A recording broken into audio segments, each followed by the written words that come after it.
Okay, not be okay. Okay? Okay. It's okay to not be okay. Yeah, it's okay to not be okay. So, Welcome to Arif Cafe, where you can sit down, relax, while we serve you with the tea of the day.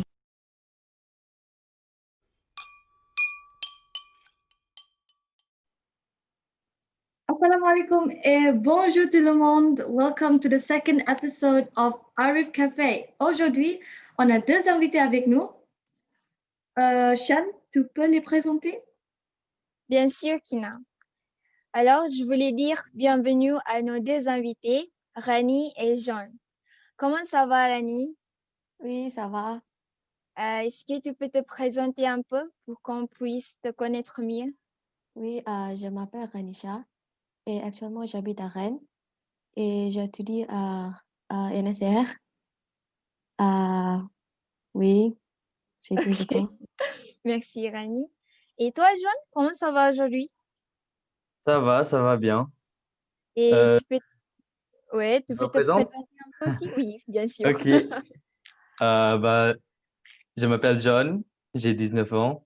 Je suis en génie civil à Rennes et je viens de Saba. Je pense que c'est tout. Merci, enchanté, John et Rani. Enchanté. Enchanté. Enchantée. Okay. Rani and John, are you guys intrigued? Like, why are we using French suddenly in this podcast? Yes, out of a sudden. I was so Yeah, shocked. actually, Well, the reason is in the phrase comment ça va? Okay, so as we know, well, because we're in France, of course, we speak French, right? Boleh Yeah. lah, boleh lah. So this is how we ask people about their well-being. And usually when we ask people comment ça va, they're gonna say oui ça va, oui ça se passe très très bien. But are we really ça va though? To what degree is our ça-va-ness true? Why do we tend to say ça va? Even though sometimes we're probably not ça va. Oh my god, I'm using so much ça va. So basically, just a very quick question. What is the first thought that come to your mind when Shan or basically anyone asks you, "Comment ça va?" Anyone? Rani first? Okay, so basically when someone asks me comment ça va or how are you, everyone tends to say yes, I'm fine. Because basically everyone they are like so conservative, they don't want to actually share their problems or they don't want to show they're sad or they just want to show this smiley face all the time. So but basically I'm also the same. I don't really tend to show my problems. I don't really tend to show this expression that I'm always sad. But basically when if anyone asks me how am I or comment ça va, I start to think about my problems. Am I really fine? Like, am I really doing well? My classes, my results, my exams. But basically, I would actually suppress all my emotion and I would answer, I'm fine. It's not because I don't want to show people my sadness. It's because once I say I'm not fine, people would add more questions like, Yeah, the why you're questions not will come up. fine? Yeah. So, and then I'll start to think a lot about my problem, which I'm trying to actually move over, like move on. So, and then like basically when if I say I'm not fine, maybe I could be a triggering factor to the other person that is also not fine. Yeah. Oh, So that's a nice yeah. perspective.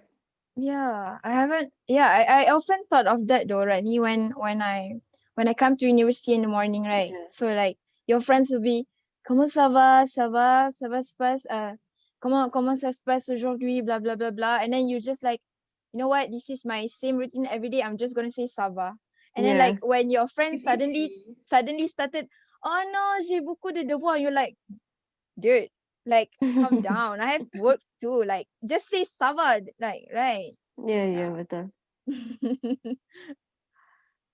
So What about you, John? What's yeah. your thought on that? um, my thought. Okay. When people ask me like comment ça va kan, and then like usual lah, I answer ça va or whatever. But I feel like it's just common courtesy, macam it's just sort of like a habit that people use here. Like ça va is just like a hello. they're not really asking sincerely, because when they say you, they immediately like reflex, ça va? Like, oh, ça va, yeah. But because it's macam greeting saja lah, to be polite, entre guillemets. But I don't know. Usually I just answer like, yalla, ça va, because, if there's nothing too crazy going on, I'll just say ça va. But usually, I feel like if in English or Malay, kan, like in English, like people would say, how are you also? And then you just say fine. And then that's just like macam the response yang set already. But I feel like a more powerful question is like, are you okay? Yeah, I So when agree with people that. ask me, are you Yeah. okay? Then I'll be like, oh. And when like my French friends, usually they'll ask ça va, but then when they ask you ça va, like very sincerely, there's like a different tone to it. Like they'll walk up to you, hey John, ça va ou pas? And then Yeah. and I then get and that. then young, okay, I can answer like honestly. Because honestly, like the other 90% of the time, people are just saying it out of common courtesy, like just to be polite. That's true. That's true. Now, talking about that, John, seeing that both of you and Rani, you are under the fast track program under the JPA scholarship, right? So Yes. it means that you both are in a track that's different from other Malaysian in the French programs like in MFI. So how does it feel to be sent away far from home at such a young age, like 18 and such? 18. 18. Some of us were 17. Yeah. Oh, okay. So how does it feel, John? I'm going to be honest. In the beginning, especially the first few months, it was quite tough, especially for me because last time I was in sekolah harian, Yeah. so I've never really had experience being like very far away, separated from my family. So coming here, it was very new to me lah. Like suddenly, independent life. I have to cook myself. No more mommy to cook for me, like that. Aw. So it was quite tough lah in the beginning. I was crying a lot, Yeah, a lot. and yeah, crying a lot. I miss my friends and all that. But then, being far away from home is also a good eye opener. I learned to appreciate a lot more things that I feel like I never appreciated enough. All the little things my family does, yang annoy me ka, yang last time I marah, and then suddenly now I'm like, yeah, You're I gonna make miss Why me did it. I do that? cry. I miss it. Please kacau me again. Aw. It's like that lah. But yeah, it really helped me grow lah, I would say, as a person, and it kind of brought me closer to my family also. Because before this, I was less expressive. I would say I love you to my family less because I just be like, I see them every day kan. And now, and I'm so busy with the time difference, it's quite hard to communicate. So when we do get to communicate, I make a point to remind them. No. That's a good point, because we hardly appreciate the things that we have in front of our eyes, and Yeah. suddenly we Betul. start to miss them once we lose them, right? So in different from John, Rani, you were in boarding school, so you actually experience the feeling of being far away from your parents. So what about your fast track program? Does it feel even more intense, or you cope with it more easily than John? So basically, like, yeah, as Kak Shan said, I was in a boarding school, so I was far from home since I was 13. So basically, like, because I studied in Malacca and my house was in Penang, so I don't actually get to see my family every week. So we only like see each other 3 months once or 4 months once. So when I came to France, I see them like now it's because of the coronavirus and the COVID and stuff. Like basically I've never seen them. No. Yeah, already like it's been like almost 2 years lah. Oh, you haven't So been to Malaysia? not yet, since kita orang sampai sini belum balik. We both haven't gone back to Malaysia. Yeah. Oh. So it's basically like yes, you come away from your family, like you learn how to be independent. I think it's normal. But when you're away from your family, you actually learn how to make your own mistakes. Like you learn yourself like what is wrong and what is right without your mama telling you like, oh, this is wrong, don't do this, like don't drink, don't smoke, everything. But you try, and then you know the side, you know the consequences yourself. So basically, but being away from my family has actually given me both positive and negative effects. Like positive effects, like you learn who are your real friends, like who can actually support you, like who can you believe, like how much you should open yourself to people, and like how much you should be dependent on people. So the negative effects are like, because back in boarding school you stay with 20 people in the same dorm, but here you are alone. So when you are alone, there no one to actually make you laugh or make you smile or make you like make your negative thoughts go away. So when you're alone, you tend to think about all this stressing and stressful stuff, like your results, like what if I Mm, fail, what if I don't pass, what if I do this, mm, like what I don't understand, like why I'm so stupid, like all this kind of stuff like start to flood your mind, and you become more and more stressed, and you become more and more like you see other people, they are smiling, that you feel jealous that they are okay and you are not okay. mm. So basically when my mom is not here, I feel like there is no one to tell me that I'm okay, like yeah. So that's what I feel like when I'm away from home. Yeah, I'm just like, I mean, not similar to both of you, but I got thrown into France on my own. I am the only one in my batch in a city in France. Okay. So I've had episodes of mental breakdowns. It was really hard. And when you live alone, that's like what you Yes. said, you're Yeah. alone with your own thoughts. So what do you do with this? So like I want to move on to the third question to you guys. Like in this kind of situations, right? What or who, I don't know if it's a what, a thing, or a person, has been your support system during this dark moments in your life? um Um, yeah, you Rani, you can go first. okay. So basically, I have the who and what. So who is basically my friends and my family saying that no, it'll be fine, don't worry, like this thing happens in life. Mm, But I've been using what to actually like conquer these problems and my stress thingies. So basically, I get help from self-help books or podcasts. mm. So Ah, basically, okay. like yeah, so basically I read books like yeah, like how to get better, like don't overthink. So basically I've been reading books from I know you know Malala. So Mala like Yousafzai. Oh, wait, yeah, no. Oh, yeah, yeah. correct. So it's like Yes. Go. Barack Obama's book, or this one author Ah, called as Lily Singh. So basically they have been through the same thing in their life, because like Barack Obama, he's black. Like Malala, she's a Muslim in like with the terrorists in her country, and mm, Lily Singh, she's an Indian like growing up, like trying to build her career.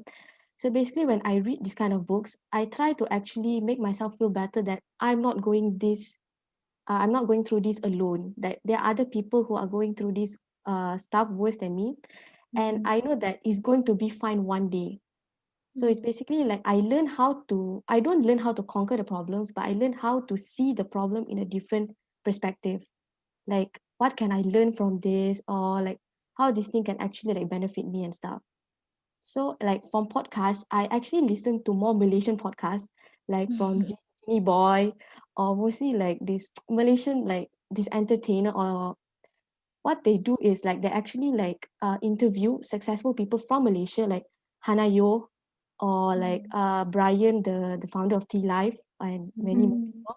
So basically, like we get to see their problems and their ways of overcoming the problems in a Malaysian point of view. Like because we mm. almost have the same problem, like we live in a diverse country, like mostly like Asian parents, you have to get number one, you have to do this, you have to do that. True. So basically, like yeah, so this podcast helped me to actually see the problems in a different way. And also like for example, if I get bad results, they Mm, actually teach me in like, if bad result when I get bad results, I take a day to actually think and reflect what could I have done better? Like what could I actually like maybe my study method, or maybe I'm wasting too much time, or maybe my study like I'm studying in a wrong environment. So Mm. basically like my old self, before I start reading all this kind of stuff, I tend to actually be more stressed. Like I feel that what I'm doing is not enough. Like I'm worthless. I'm Mm. stupid. Like all this kind of stuff. So yeah. See, when I first arrived here, even though we are quite older than you when we first arrived here, but then it was the same with all of us, right? So the first thing that came to my mind was that because you have these lingering feelings, you know, when you part with your friends and your families from Malaysia. So Yes. when I arrived here, the first thing I realized is that you cannot attach yourself to the past, you know, because you're already in France. So automatically my support system changed, you know, instead of depending on your friends in Malaysia or your parents to call you 24/7, I won't be able to do that anymore, and I won't be able to share 100% of my secrets with them anymore. So what I did was that you have to face the reality, and you have to change towards what's in your present or what's in front of you. So your friends in France, although they're in different places, but you can always contact them. You know, you have the same time zones, and then you still have your colleagues in your university. So Yeah. even though they're not as best as your family in Malaysia, right? But now you have to have this a change of mindset to say that you still have your support system, but they are different. They are new, and you need to start having this new, fresh start too, right? So, Correct. what do you think about this, John? What about your support system? Who do you refer to? Well, I actually agree a lot with what you just said. Um, when I look back at the past lah, when I was back in Malaysia, kan, I honestly feel like, oh, that's a past life. Because I feel like, wow, everything is back there and everything here is so different again. Macam I'm living two separate lives lah, or I've lived two separate lives. Mm. So macam Rani juga, I have who and what. So yes, I have friends yang I can talk to and yeah lah, just vent out my feelings because sometimes you don't even need them to give advice or anything. Sometimes I don't even want advice. I just want someone to listen and not talk. So I just talk lah. And then yeah, so support system as in like friends is very important also I find, especially the people here lah macam my friends in Malaysia, they are cool also. I also went to them a lot, but then it's just very difficult and you cannot be too dependent on them.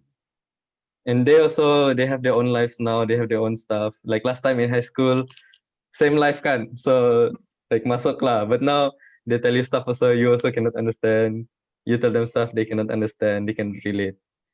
But they are still there for you either way lah. So I'm very blessed to have those people in my life lah.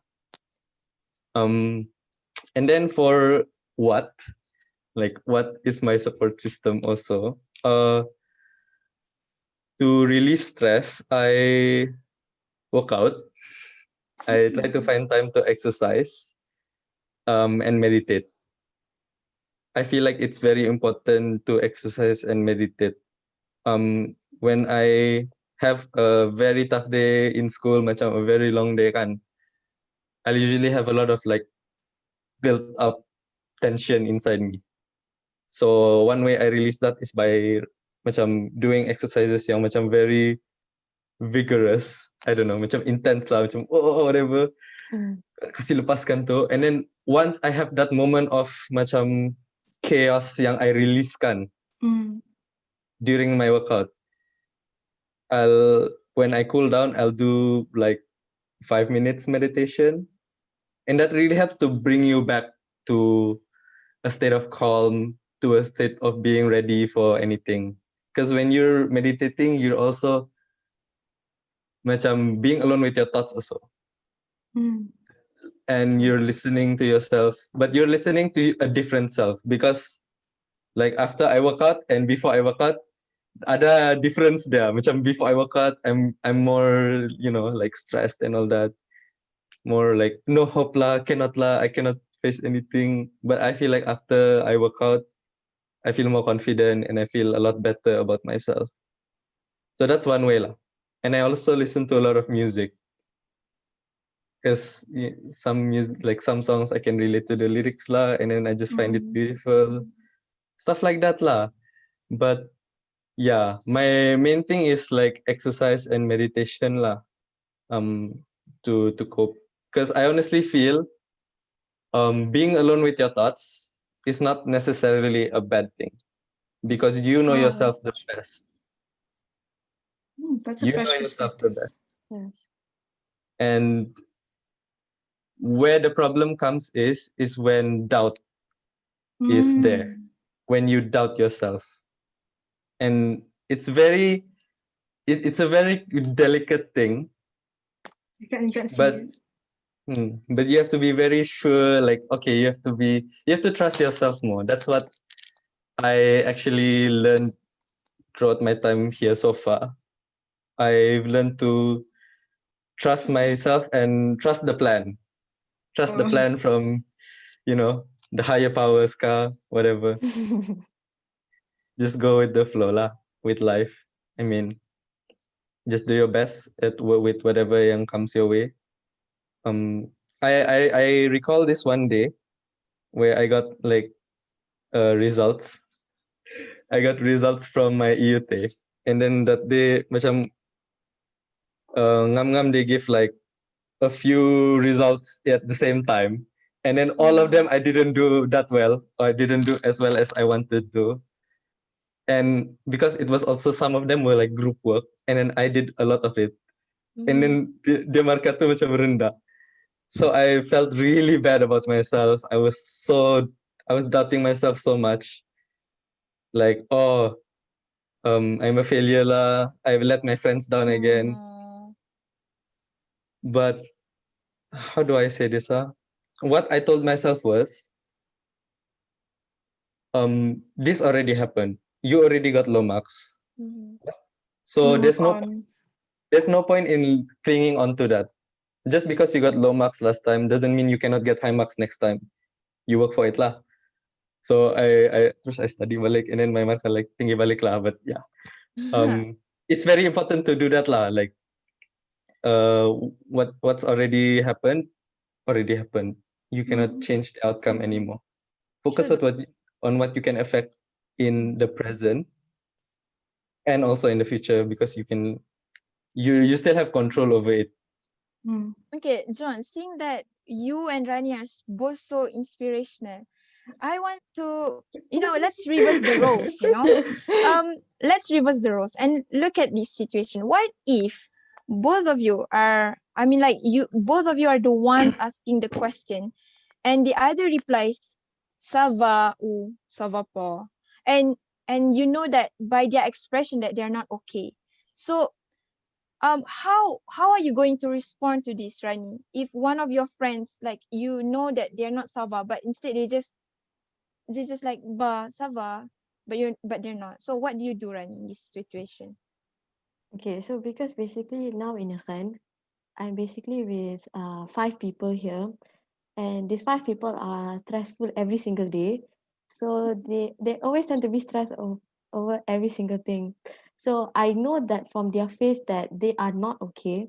And being sometimes in eco, that you can see everyone is stressed every single day.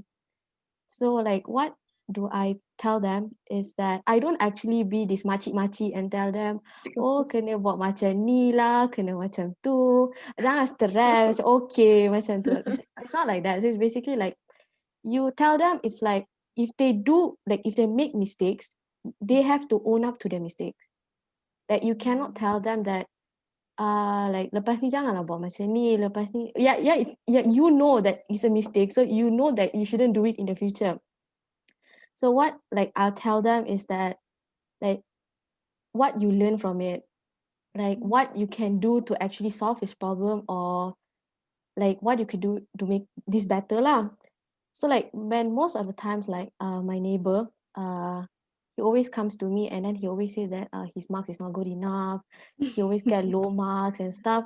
So I would tell him, like, do you regret anything? Like, do you have any regrets? Like, do you regret how you study, or do you regret like the sleepless nights, or do you regret anything? So basically, like when you get low marks, it's not because like you didn't work hard enough, or you didn't work like like you didn't get, like, how to say, you didn't waste your time, like macam mana nak cakap, like you waste your time sleeping, or maybe you waste your time watching Netflix. It's not because of that. Maybe it was supposed to happen for something better to happen in the future. Because yeah, we should actually like believe in fate. So maybe if like you get high marks now, you will be like overconfident, and you actually like macam belajar pun macam biasa-biasa, macam tak kisah. Like you know that you akan dapat high marks also the next time. So you have this thought that, so once if you fall, you will know that even you are able to fall. So that is what I always tell other people and tell myself. Wow, Yeah. I love you both, like how you talk. Yeah, I totally love you guys when your mindset seriously positive. Tak cakap je dalam hati tak. Yeah. Okay. Okay, John. How about you? Um, if I see someone, generally you can see lah. Like Rani said, you can tell when Savapa. And what I would do is, well, usually I just ask them like if they're okay lah, just to make sure. And it depends on them if they want to talk about it or not. Sometimes you have this problem, but you just don't feel like talking about it yet. You're not ready to open up about it yet. Yeah, that's true. So it's very like what I try to do lah is try to give them time. And if they need you, they'll come back. You just make sure they know that you're there for them. Because when the time comes, when they're ready to talk about it, to open up about it, they'll do it themselves. We're all macam at this age we're all old enough to think for ourselves already, to reflect. And like apalah, like Rani said lah, there's no point in macam telling them like, oh, next time like this, like give them advice and stuff. Honestly, when people give me advice, sometimes I not also want to dengar. Yeah.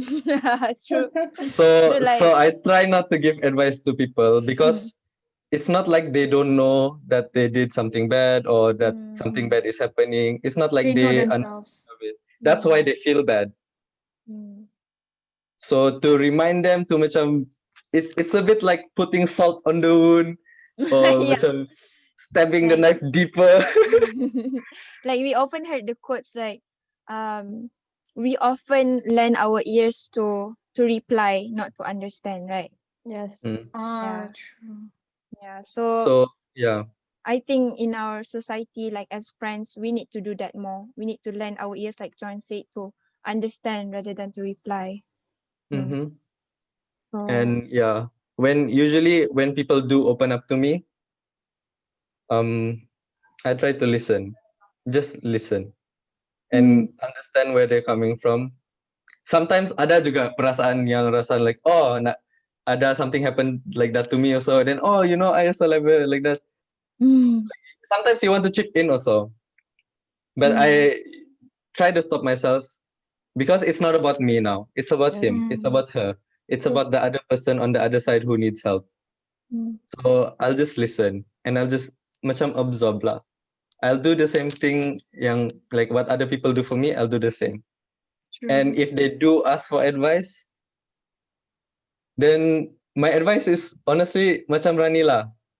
I feel like Rani summed it up very, very well. Which is very true lah. Yang one thing about like regret kan. Sometimes we regret things yang we sometimes we regret things yang we did kan. But a lot of times we regret the things we didn't do. True. So that's why people like beat themselves up, because it's too late now. But it's actually not too late. It's never too late to do something you've always wanted to do. Macam if you wanted to do this last time and then you say, "Alah, I'm too old now." That's not the macam you're holding yourself back. You are on your own accord. You yourself, you're very aware of it. You're holding yourself back, but you just don't see that you're holding yourself back. So I feel like, yeah, when you try something or if you want to do something, you should do it. Yeah, that's true. Um, Willa, I feel like us as students in France, right, we tend to put ourselves down too much when it comes Yes. to results, right? Especially, I think with the engineering, very stressed with especially with your guys when your results.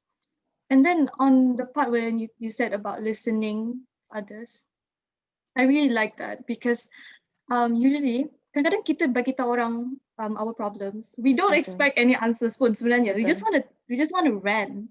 That's Yeah. okay, that's the word, to rant. And Yeah, to rent. yeah, our job, well, not a job lah, tapi macam as a nice friend, we should listen. Yeah. And then macam ada kadang-kadang ada certain people dia macam dia nak jadikan dia punya masalah tu lagi teruk pada masalah kita. Macam okay, Yeah. I think I have depression. Lepas tu diorang ni dah akan cakap, no, you're not as depressed as me. Like I don't, masa tu That's kadang-kadang okay. rasa macam Yeah, macam, jadi competition.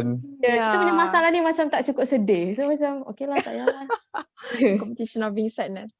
All right. So now I think we've come to the end of our podcast, and I wanted to share an ayatul Quran that reverberates with all of these these problems, these hardships that we face in our everyday life. So it's from Surah Al-Baqarah verse 155, and it said, "And we will surely test you with something of fear and hunger and a loss of wealth and lives and fruits, but give good tidings to the patient." So eventually in life, as students life especially, we will always face hardships and trials, and what's left is that like John said, like in Rennes said, when you live here, it's like you have to face everything alone, and you discover what should and what should you not like do. And so eventually you will learn how to face this trial alone. You will learn how to be patient, and those who are patient enough are those who will eventually come out successful from all these hardships. Okay, so we have finally reached the end of our podcast. I would like to personally thank Rani and John for coming to our session today. Thank you so much. You guys are Yeah. so inspiring. And thank you for giving the opportunity to us to actually share our thoughts.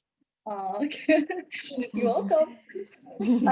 So to all the listeners out there or viewers on Instagram, YouTube, on SoundCloud, I would like to end this podcast with a quote from a K-drama. Okay, not be okay. Okay? Yeah. Okay. It's okay to not be okay. Yeah, it's okay to not be okay. So thank you and assalamualaikum. Au revoir.